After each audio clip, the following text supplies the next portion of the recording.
ഇംഗ്ലണ്ടിനെ അട്ടിമറിച്ചു അഫ്ഗാനിസ്ഥാൻ. അല്ല, ഇനി അഫ്ഗാനിസ്ഥാന്റെ വിജയങ്ങളെ അട്ടിമറിയെന്ന് പറയാൻ കഴിയില്ല.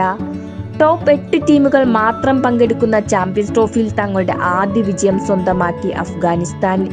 ഇംഗ്ലണ്ടിനെ 8 റൺസിന് തോൽപ്പിച്ചാണ് അഫ്ഗാനിസ്ഥാൻ തങ്ങളുടെ ക്രിക്കറ്റ് ചരിത്രത്തിലെ ഏറ്റവും മികച്ച വിജയങ്ങളിൽ ഒന്ന് സ്വന്തമാക്കിയത്.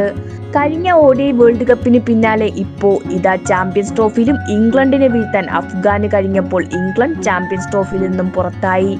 ലാഹോറിൽ നടന്ന മത്സരത്തിൽ ടോസ് കിട്ടിയ അഫ്ഗാനിസ്ഥാൻ ബാറ്റിംഗ് തിരഞ്ഞെടുക്കുകയായിരുന്നു.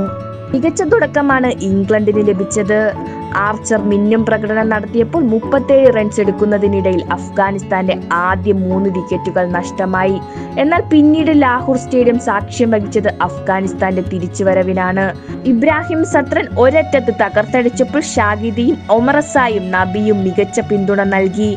ICC ചാമ്പ്യൻസ് ട്രോഫിയിലെ ഏറ്റവും വലിയ വ്യക്തിഗത സ്കോർ എന്ന റെക്കോർഡും സത്രൻ സ്വന്തമാക്കിയപ്പോൾ 146 പന്തിൽ 6 സിക്സും 12 ബൗണ്ടറിയും അടക്കം 177 റൺസാണ് താരം സ്വന്തമാക്കിയത്. ഒടുവിൽ അഫ്ഗാനിസ്ഥാൻ 50 ഓവറിൽ 325 റൺസ് സ്വന്തമാക്കി.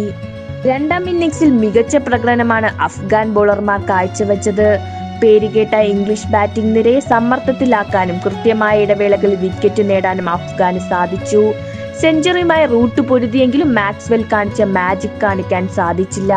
ഒടുവിൽ 8 റൺസിന്റെ തോൽവി ഇംഗ്ലണ്ട് ഏറ്റുവാങ്ങി. ഒമർസായി 5 വിക്കറ്റ് സ്വന്തമാക്കി. ബിഗ് സ്റ്റേജിൽ അഫ്ഗാൻ പ്ലേയേഴ്സിന്റെ പരിചയക്കുറവ് അവസാന ഫീൽഡിൽ എടുത്തു കാണിച്ചെങ്കിലും അതിനെ മറികടന്ന് വിജയം സ്വന്തമാക്കാൻ അഫ്ഗാന് സാധിച്ചു. ഓസ്ട്രേലിയക്കെതിരെ കഴിഞ്ഞ ODI വേൾഡ് കപ്പിലെ ആ ഹോണ്ടിംഗ് തോൽവിയുടെ ആഘാതം ഇന്നത്തെ മത്സരത്തിലെ വിജയത്തിലൂടെ മറികടക്കാൻ അഫ്ഗാനിസ്ഥാന് കഴിയുമെന്ന് പ്രതീക്ഷിക്കാം. കാരണം സെമി ഫൈനൽ എന്ന സ്വപ്നത്തിന് അഫ്ഗാനിസ്ഥാന് മുൻപിൽ ഇനിയുള്ള കടമ്പ ഓസ്ട്രേലിയയാണ്. പരിതാപകരമാണ് ഇംഗ്ലണ്ടിന്റെ അവസ്ഥ.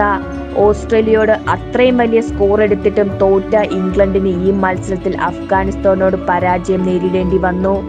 ആർച്ചർ തിരിച്ചു വന്നിട്ടും ബോളിംഗ് ഡിപ്പാർട്ട്മെന്റ് വളരെ മോശമായിട്ടാണ് കാണപ്പെട്ടത്. മോശം ബോളിംഗ് ആണ് 2 മത്സരത്തിലും തോൽവിക്ക് കാരണം. ബട്ട്ലറുടെ ക്യാപ്റ്റൻസി പോലും ചോദ്യം ചെയ്യപ്പെടും. റെക്കോർഡ് പ്രകടനം നടത്തിയ സത്രാനാണ് കളിയിലെ താരം. ഇതുപോലുള്ള കായിക ലോകത്തെ കൂടുതൽ വിശേഷങ്ങൾക്കായി ഈ ചാനൽ മറക്കാതെ സബ്സ്ക്രൈബ് ചെയ്യൂ.